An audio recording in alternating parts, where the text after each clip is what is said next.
स्वागत है। मैं आपसे जानना चाहता हूं कि तब की अयोध्या और अब की अयोध्या में क्या फ़र्क आप पाते हैं, तब के मसले और आज के मसलों में क्या फ़र्क है, और क्या अयोध्या का कोई राजनीतिक इस्तेमाल भी हो रहा है? ब्रजेश जी, मीडिया मास्टर, पहले की अयोध्या धार्मिक थी।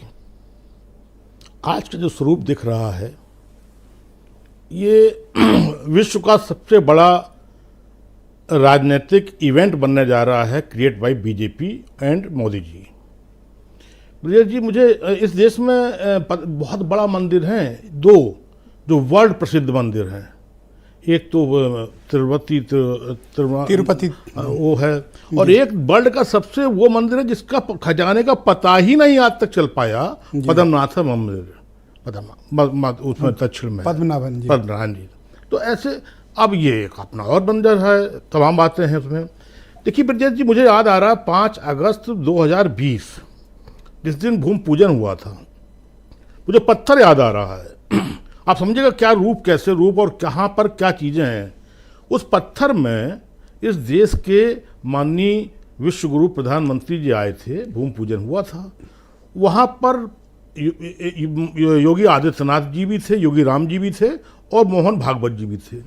वो पत्थर अगर निकल पाए आप तो देखिएगा, उस पत्थर पर देश के प्रधानमंत्री का नाम इतना बड़ा था कि मैंने उसमें कई कुछ लिखा, और नीचे छोटा छोटा सा नाम नीचे सपोर्टिंग में योगी जी का था और मोहन भागवत का था, जबकि तीनों लोग बड़े लोग थे बराबर। पत्थर तो एज पर प्रोटोकॉल बनेगा ना, प्राइम मिनिस्टर तो शीर्षस्थ पद होता है। नहीं था, मैंने इसीलिए आज उसको याद किया। 5 अगस्त 2002 प्रोटोकॉल में नहीं था पत्थर, अब आ गया ये। जब मंदिर ट्रस्ट का मुखिया, प्रमुख व्यक्ति ये कह दे कि प्रधानमंत्री विष्णु का रूप है, हम विष्णु का रूप तो समझते थे, लेकिन विष्णु का रूप, भगवान विष्णु का रूप अगर अभी सही मान लेंगे तो इसका मतलब जो हमारे प्रदेश के मुख्यमंत्री योगी राम लालसन टूवो के मजदूर बन के जो रात दिन लगे हुए हैं, रात दिन क्या नहीं कर रहे हैं, तो इनका श्रेय फिर कौन ले जाएगा?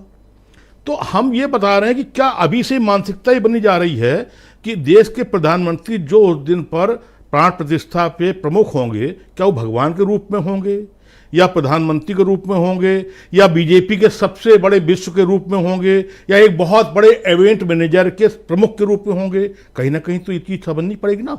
धार्मिक भावनाएं और अयोध्या का देखिए रूप बदा है, और वहां पर देखिए आज सबसे विपक्ष इस आंदोलन के काउंटर में यात्रा लेकर आए हैं, इधर परिक्रमा उधर यात्रा, और मैं उस तकलीफ को सुना आसिम वकार की। मतलब मुझे लग रहा है कि राहुल गांधी जी, बस रुकिएगा, आऊंगा आपके पास जी, आप बोले कंटिन्यू। मुझे लगता है राहुल गांधी अब निर्णय ठीक नहीं ले पा रहे हैं, मुझे लग रहा है। मुझे लगता है कि 24 जो है सीधे बीजेपी की तरफ जा रहा है। अब चाहे बाद में 24 में पीएम कौन बने, ये निर्णय वो तब होगा, वक्त बताएगा। लेकिन मुझे लग रहा है अब ये यात्रा कर रहे हो तो फिर राजनीति क्यों कर रहे हो? फिर राजस्थान अच्छा में, तो क्या करें, यात्रा ना करें तो यात्रा करते रहे ना, फिर खरे को दे दें, खत्म करें। जो गठबंधन का जो मामला है वही तय करें। फिर काहे लिए प्रियंका, काहे लिए राहुल? आज राहुल गांधी पछता रहे होंगे ब्रजेश जी, उनकी दादी ने ये मंदिर खुलवाया था, इनके पिताजी ने वो मूर्ति रखवाई थी। अगर ये लोगों को एक गलत काम, एक गलत सलाह पे वो ना किए होते तो आज ये जो आज ये हो रहा है, ये इस पर श्रेय होता कांग्रेस का। हालांकि वो किस मानसिकता के लोग हैं। कांग्रेस ढलान पे है तो गाली दे लो, आप कह रहे हो सलाहकार गलत है, ये गलत डाला, पत्रकार में ढलान है तो चाहे जो गाली दे ले। मैं ये कह रहा हूँ, जो आपका पहला सवाल है, ये अयोध्या का मैं प्रणाम करता हूँ। अयोध्या को मैं राम को प्रणाम करता हूँ, मैं हनुमान जी को प्रणाम करता हूँ, मैं पूरी धार्मिक आस्था को प्रणाम करता हूँ। अभी राजदास जी कह रहे थे, वो धार्मिक आस्था तब होती है जब लाइन लगा के भीड़, और बिल्कुल अब हम एक एक चुन के कि इनको, ये विपक्षियों को चिढ़ाने की तैयारी है पूरी। ये कार्ड का मतलब है विपक्षियों को चढ़ाना। ये जो सबसे बुजुर्ग व्यक्ति 92 साल की उम्र तक पीएम रहे हैं, मालदा के गनी खां, और हम 92 साल की, 91 साल की उम्र में हम उनको मिश्रा जी, वो अरे अडवाणी जी और उनके जो दूसरे मंत्री जी, उनको हम इससे बुला रहे हैं कि वो। थैंक यू सर, शुक्रिया। डिबेट के दूसरे चरण में आपके बाकी विचारों को सम्मिलित